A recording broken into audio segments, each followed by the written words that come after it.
पीले दांत वाली बहू। रंजना कभी ब्रश नहीं करती थी। उसे कितनी बार उसके माँ बाप ने डांटा, लेकिन उसका कोई असर उस पर होता ही नहीं था, जिस कारण से उसके दांत पीले पीले हो जाते हैं। शादी के बाद। अरे बहू, वैसे तो तुझ में कोई कमी नहीं है, पर तेरे दांत इतने पीले कैसे हैं बेटा? कैसे मतलब? कोई सर्जरी थोड़ी ना कराइए। वो तो क्या नाम, मैं ब्रश नहीं करती थी तो पीले हो गए। अब क्या करूं? आप कहे तो लाल करवा लूं या फिर काले? यार ये क्या है, क्यों माँ से लड़ रही हो? लड़ रही हूँ? अरे मैं लड़ रही हूँ या ये बोल रही है कि दांत पीले हैं, पीले। अरे तपस्या थोड़ी ना की है इन्हें पीले करने के लिए। बकायदा ब्रश नहीं किया है 20 साल तक, तब जाकर। छी, कैसी बात कर रही हो? ये उस वक्त तो पीले नहीं थे जब हम लोग तुम्हें देखने आए थे। अरे तब साफ करवा लिया होगा डेंटिस्ट के पास जाकर। अब देखो कैसे पीले पीले लग रहे हैं। रंजना सास की तरफ गुस्से से देखती है। फिर शुरू हो गई पीले पीले पीले। अरे पीले तो तब भी थे जब मेरे हाथ का रसगुल्ला उड़ा उड़ा कर खा रही थी और बोल रही थी, लड़की नहीं गुणों का खजाना दे रहे भाई साहब आप। खैर, अब वो लोग करते भी तो क्या करते, पीले दांत वाली बहू पल्ले पड़ी थी तो झेलना तो था ही। एक दिन कीर्तन में रंजना गाना गा रही थी। अरे कमला बहन, माँ का द्वार है, यहाँ तो सब शुद्ध होकर आते हैं, फिर अपनी बहू को ब्रश भी नहीं करवाती तुम। दूर से पीले पीले दांत भक्ति में बाधा उत्पन्न कर रहा है। और कोई 2 साल के बच्चे थोड़ी ना लेकर आई हूँ मैं बहू बनाकर। अच्छी खासी लड़की है, अरे कैसे करवाऊं ब्रश? ये तो उसे खुद करना चाहिए ना। अब माँ बाप तो इसके जैसे तैसे निपटा दिए, ये नहीं सोचा कि सास कैसे संभालेगी। सास बहू को लेकर घर आ जाती है, लेकिन सोच लेती है कि अब इसे लेकर कहीं नहीं जाएगी। अगले रोज बहू कहती है, अरे क्या हो गया, मंदिर नहीं जाना क्या? कीर्तन का वक्त हो रहा है।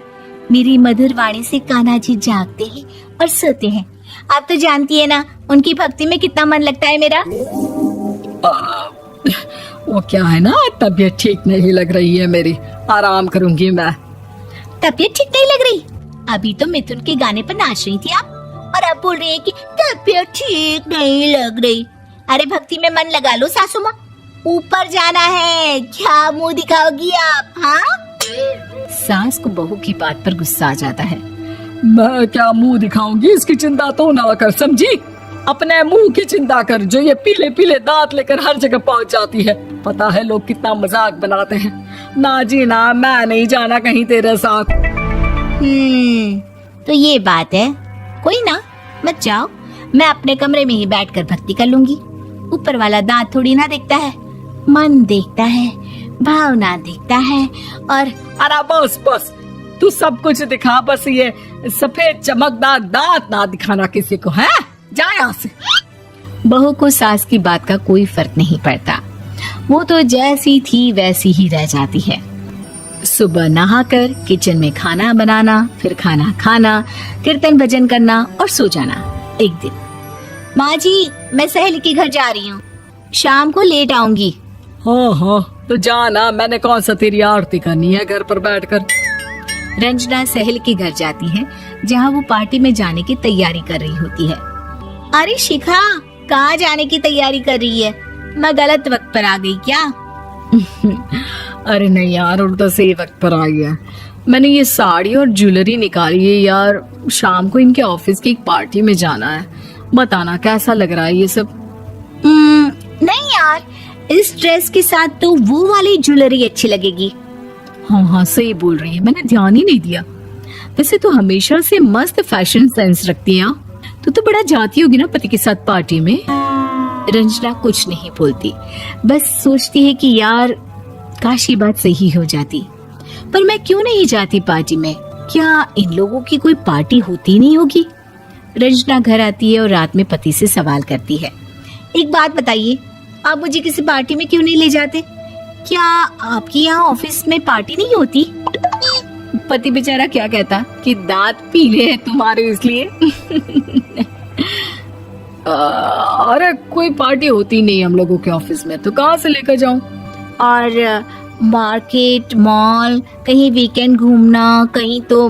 अरे यार, सारे हफ्ते में एक छुट्टी मिलती है, तो सोचता हूँ कि आराम ही कर लूं। क्यों? रंजना मन मार के रह जाती है। पहले कभी सास के साथ मंदिर जाया करती थी, लेकिन वो भी सास ने ले जाना बंद कर दिया। घर बैठी बैठी रंजना बोर हो जाती है। तभी उसे आइडिया आता है और वो मायके जाने का सोचती है। सासू माँ, 2 दिनों के लिए मम्मी के घर जा रही हूँ। अच्छा अच्छा ठीक है, आराम से जा। और हाँ, माँ से कुछ अच्छी आदत सीख कर आना कि कैसे शरीर के हर भाग की तरह दांतों की सफाई भी जरूरी होती है, समझी? शुरू हो गई ना आप। वो लोग आपकी तरह नहीं है कि छोटी छोटी बात का बतंगड़ बना दे। उन लोगों के लिए मैं मायने रखती हूँ, ना कि मेरे पीले पीले दांत। रंजना माँ को बिना बताए उन लोगों को सरप्राइज देती है, लेकिन जैसे ही वो दरवाजे पर पहुंचती है, अंदर देखती है कि घर वाले कहीं जा रहे होते हैं। अब माँ, काश रंजना दीदी के दांतों वाली प्रॉब्लम नहीं होती, तो वो भी हम लोगों के साथ चलती ना बुआ जी की बेटी की शादी में। हाँ बेटा, लेकिन अब उसे कौन समझाए कि उसको उसके पीले दांत नहीं दिखते, लेकिन उसके आसपास के लोगों को कितना एम्बैरेसिंग फील कराते हैं। मुझे तो कितनी बार उसके स्कूल की टीचर ने शिकायत की कि उसके साथ कोई लड़की बैठना भी नहीं चाहती, और ना ही कॉलेज में कोई उससे बात करना चाहता था। लेकिन पता नहीं क्यों उसे ये बात समझ में ही नहीं आती। कोई कमी नहीं है उस लड़की में, बस यही कि दांत पीले हैं। वो तो भला हो जीजा जी और उनकी माँ का, जो दीदी को जैसी है वैसे ही रखा हुआ है। रंजना को अपने घर वालों की बात सुनकर बहुत दुख होता है। वो सोचती है कि वो क्या करे, लेकिन फिर वो सीधा डेंटिस्ट के पास जाती है, अपने दांत चमकाती है और कसम खाती है कि वो रोज ब्रश करेगी। अरे क्या हो गया? तुम तो 2 दिनों के लिए गई थी ना। पर कोई ना, अच्छा है, चलो आ गई तो। रंजना सास के सामने आकर खड़ी हो जाती है और पूरी स्माइल करती है, उसके चमकदार दांतों को दिखाती हुई। हैं? चले मंदिर।